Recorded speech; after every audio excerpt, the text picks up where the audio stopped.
Hello viewers, I am Dr. Neha Singh from ABS Engineering College, and today we'll be taking some important topics from polymers, that is conducting polymer and biodegradable polymers.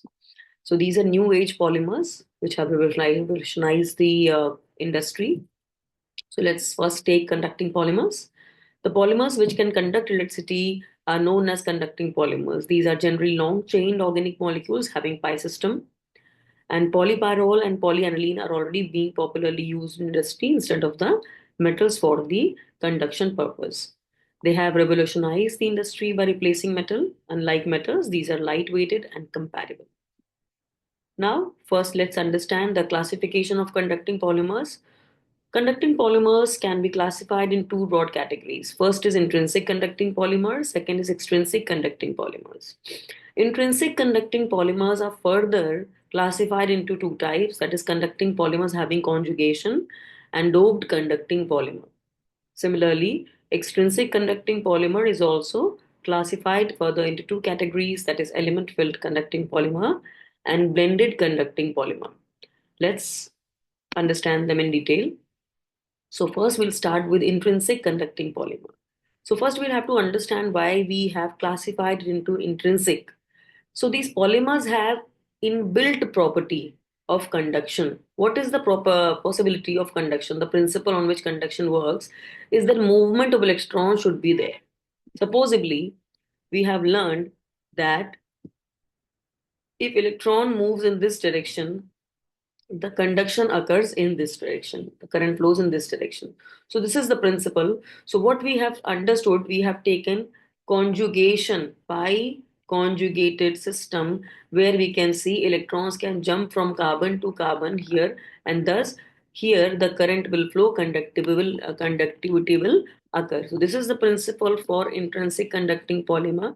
So these polymers are inbuilt. Whenever there be polymerization, the polymers will be naturally having conjugated system, resulting into the conductance. These are further classified into two categories. First is conducting polymers having pi conjugation in the polymer backbone, and the second is doped conducting polymer. Understanding conducting polymers having pi conjugation in their polymer backbone. The way we have discussed in the previous slide, these polymers comprises of the extensive conjugation, due to which a series of valence and conducting bands is formed, which is separated by a forbidden gap. After application of current or thermal energy, the electrons overcome these gaps and reach conduction band, thus initiating the conduction phenomena. We have understood in the molecular orbital theory that for conduction to happen, there should be a movement or transmittance of electrons between valence shell and the conduction shell. That is the valence band and the conduction band. So the electrons, valence electron remains here, and when they jump into the conduction band, the conductivity occurs. So how it happens in the conducting polymer having pi conjugation, they'll have a proper conjugated structure which can manage this situation and easily bring about the conduction phenomena. So these are the popular examples: polypyrrole and polythiophene. You can see the polypyrrole is a five-membered ring having conjugated structures, conjugated double bonds, and nitrogen with lone pairs. When we'll polymerize it, a structure something like this will come, where we can see a continuous conjugated chain: double bond, single bond, double bond, single bond, double bond, single bond, double bond, single bond, double bond, single bond, double bond, single bond, double bond, and so on. So in entire length of this molecule we can see conjugation. So the electrons will jump from here to here, from here to here, and here to here, and will keep jumping, right? If we can see by the means of the electron motion, we can see the motion of electrons from here to here, then from here to here, then here, then here. And this is how it will keep moving throughout the structure, bringing about the conductivity in this direction. Similarly, thiophene is a molecule. When it is polymerized, it will bring about polythiophene.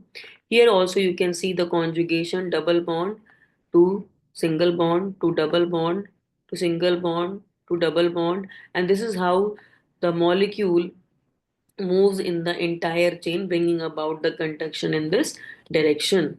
This is how the pipe brings about very easy conduction inbuilt in its structure. So you do not have to make any external change to make them conduct electricity. So intrinsic conducting polymers, they have innate inbuilt structure which can bring about the conduction phenomena. Now, the second kind of intrinsic conducting polymers, these conducting polymers have low ionization potential and high electron affinity. They can also be oxidized and reduced, thus offer conductance of the polymer. So here we have polyacetylene. You can see. So this is my molecule. When we polymerize it, it forms a sequence of double bond and single bond and a conjugated structure which is natural in its structure. The only thing missing here is there are no lone pair of electrons which can move. We have a track, we have already a track present over here, but it can also be used only when there will be an electron pair to move over it. So what we do, we dope it with the arsenic.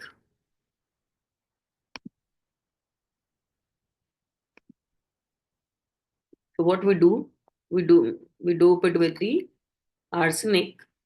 And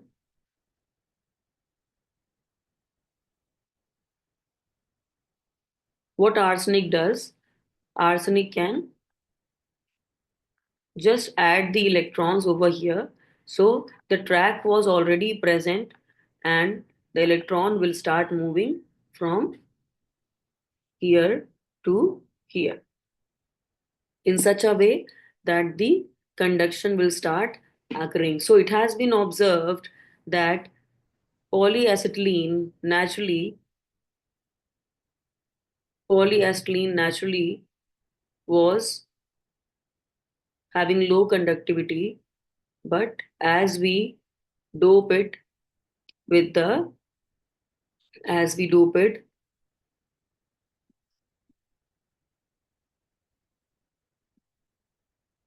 as we dope it with arsenic, it brings about.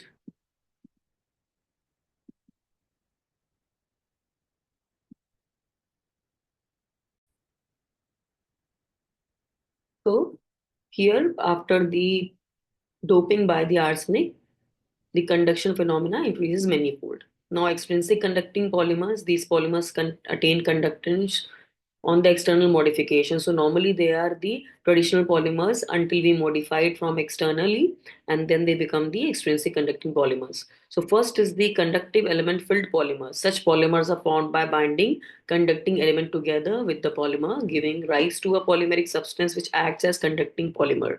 The conducting elements may be carbon black, metal oxides, metal fibers, metal particles. The concentration of the conducting elements is measured as per the percolation threshold. This is the minimum amount of the conducting element one polymer should contain to conduct the electricity. These elements must be cheap, durable, strong, and light in weight. Addition of appropriate amount of conducting element may lower the quality of conducting polymer. Now, the second is blended conducting polymer. These conducting polymers are formed by blending conducting elements with the conventional polymers during the polymerization process. They are superior to element-filled conducting polymers because of their longevity. Now, the applications of the conducting polymers, they are used in solar cells, they are used as corrosion inhibitors, they are used in transistors, they are used in rechargeable batteries, they're also used in analytical sensors, lasers, television, etc. Now, coming on to the biodegradable polymers, it is a need of the hour for curbing the plastic pollution. So the polymers which get decomposed in environment by means of enzymatic activity of the microorganism as termed as biodegradable polymers.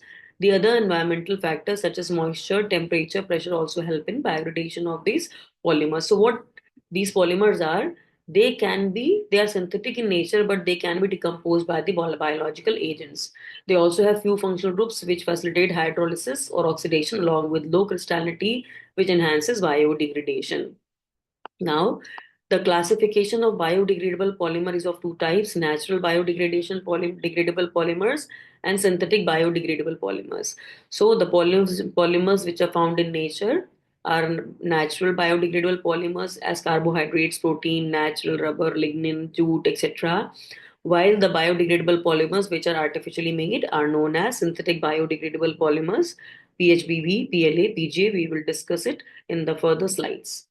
Now, the popular biodegradable polymers are polyglycolic acid, also known as PGA, polylactic acid, also known as PLA, and beta hydroxybutyrate CO3 hydroxyvalerate PHBV, which is the first biodegradable polymer formed. Now, this is polyglycolic acid preparation. We see the monomer is glycolic acid. We polymerize it through the addition polymerization and we get the polyglycolic acid chain. Second is polylactic acid. So it is formed by the lactic acid molecule by the condensation reaction. You can see water is removed and here the ester linkage is being formed. Third is beta hydroxybutyrate CO3 hydroxyvalerate synthesis. So it has two monomers. First is hydroxybutanoic acid and hydroxypentanoic acid. They come together through a condensation polymerization and they bring about PHBV. The properties of these resemble each other. Let's discuss them. They should be pure and can be regenerated. They should be able to take desired shade without any fatigue or fracture in their structure. They can be easily sterilized and they have chemical and physical properties which can be manipulated as per the requirement. Now, the application include the and the orthopedic devices manufacturing. They're also used in target delivery of drugs. They also use in production of shampoo bottles, normally to curb the pollution of plastic around the oceans and the beaches. And their significant is waste management. This was all about the conducting polymer and biodegradable polymer. You can find more about them in these books. That is Concise Book of Engineering Chemistry by Jan and Jan, and Engineering Chemistry book by Shashi Chawla. Thank you so much.